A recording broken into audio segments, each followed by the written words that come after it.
apa kabar semuanya? Anak-anak sehat? Welcome to Alvirus Channel.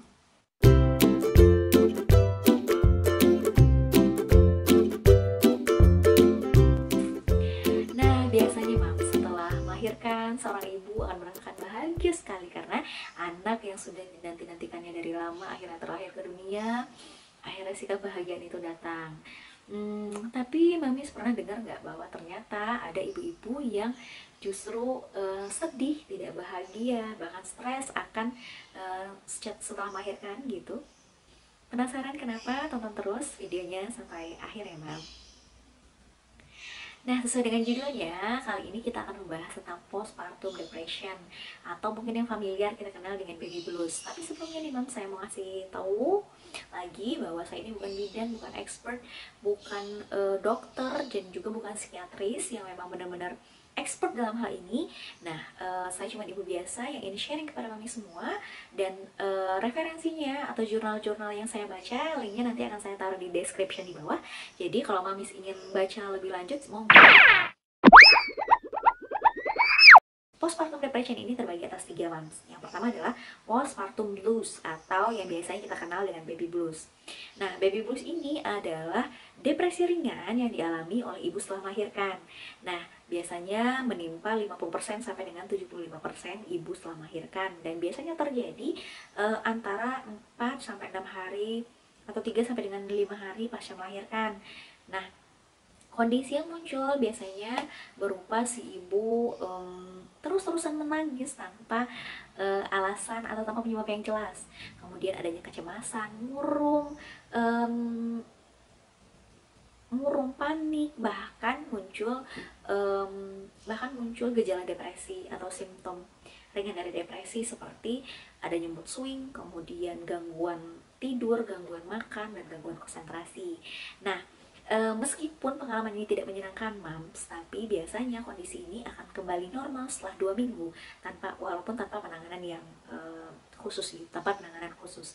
Tapi ketika kondisi ini tidak dihandle dengan baik, si ibu tidak diperhatikan ketentramannya, ketenangannya, tidak disupport dalam melakukan pekerjaan rumah tangga dan juga mengasuh bayinya, kondisi baby blues ini akan mengarah kepada kondisi yang lebih serius, yaitu kepada postpartum depression, bahkan bisa sampai dengan postpartum psikosis.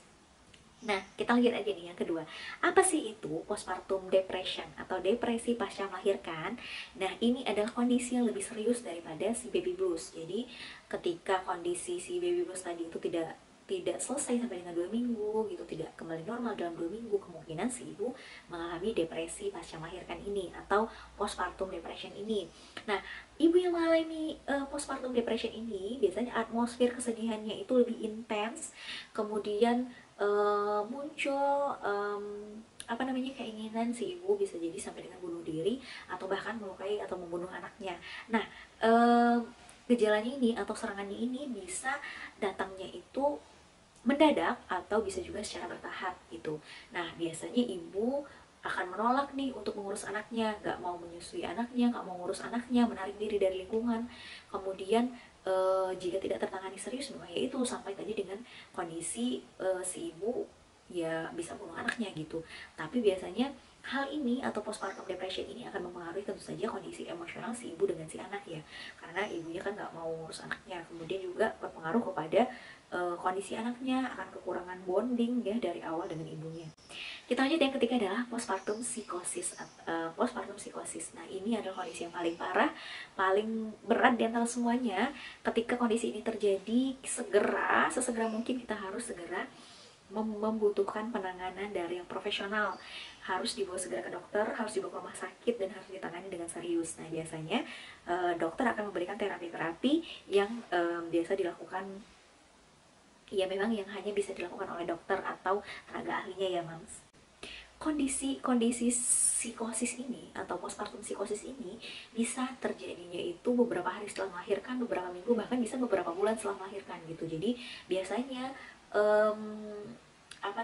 kondisinya ini atau gejalanya ini timbulnya itu secara cepat, dan gejala-gejala yang timbul ini bisa berupa kebingungan, kemudian perilaku si ibu menunjukkan kebingungan, bisa hiperaktif, bicaranya cepat, adanya halusinasi, adanya delusi, kemudian kemudian si ibu seperti hilang harapan, em, linglung gitu. Nah, kondisi-kondisi ini bisa terjadi, jadi segera segera ini sangat membutuhkan penanganan medis segera.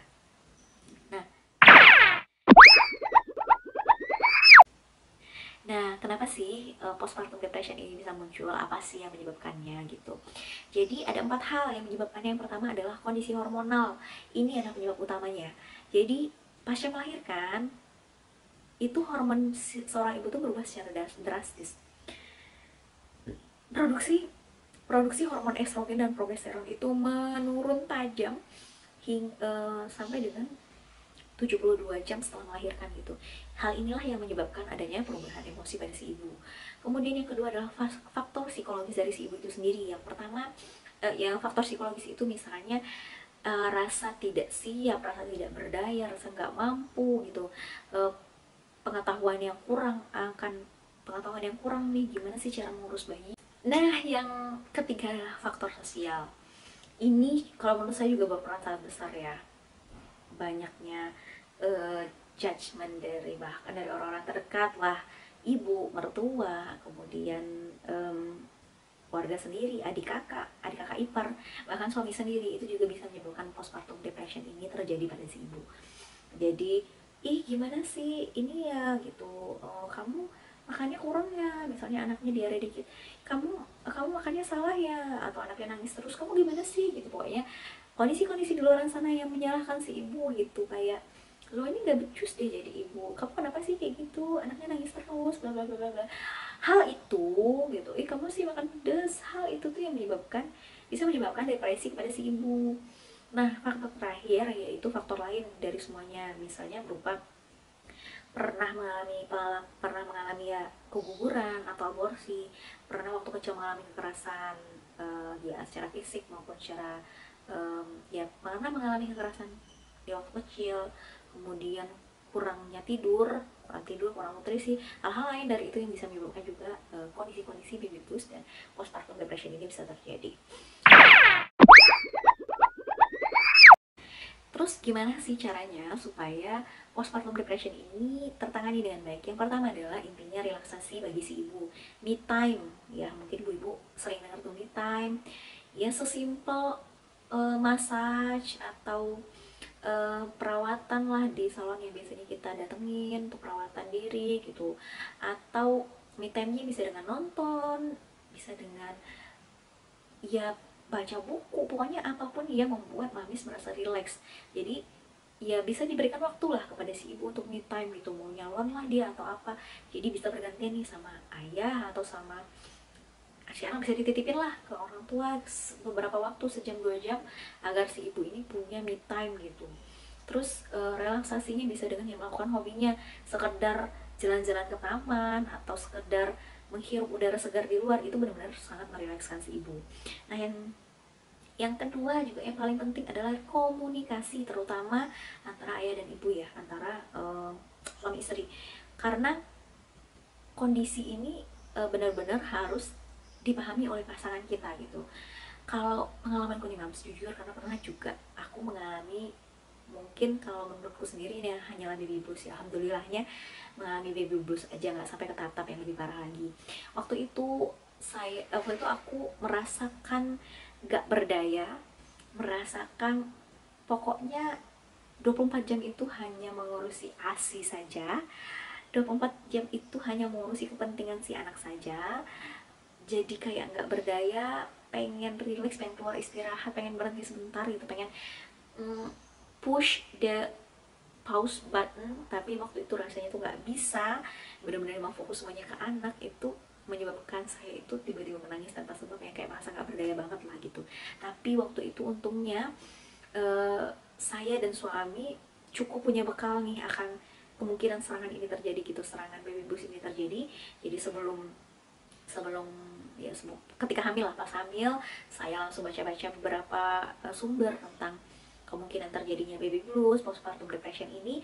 Dan ini saya share juga ke suami gitu, saya komunikasikan juga ke suami supaya suami kita juga aware akan adanya resiko ini gitu.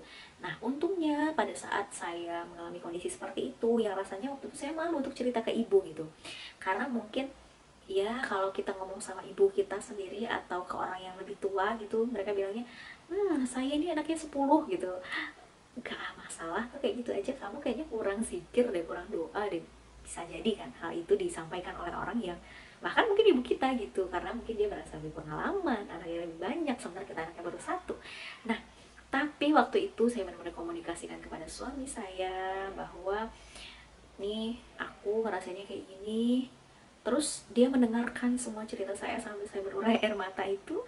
Terus yang dia lakukan cuma apa, cuma memeluk dan mendekap dan pupuk lah, dipupuk lah sama suami saya gitu, jadi sabar. Dia nggak ngomong apa-apa, dia cuma memberikan saya pelukan, menguatkan saya. Tapi ternyata saya merasakan bahwa hal itulah yang membuat saya survive dari baby blues itu, dan akhirnya hal itu nggak berpanjangan ya gitu.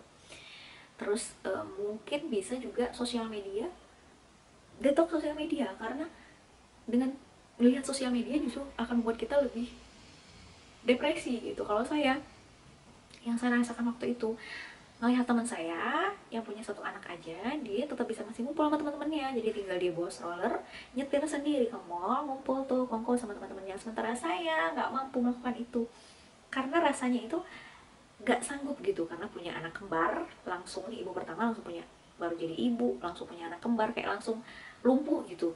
Kayak rasanya nggak bisa ngapa-ngapain tanpa bantuan orang lain gitu. Padahal sebelumnya ketika masih sendiri, saya termasuk orang yang aktif lah gitu. Tapi setelah punya anak ini benar-benar rasanya itu nggak bisa ngapa-ngapain tanpa bantuan orang lain. Bahkan mandi aja kita harus nitipin anak kita ke orang lain, kayak sebegitunya gitu, sebegitu nggak berdaya rasanya waktu itu yang saya alami.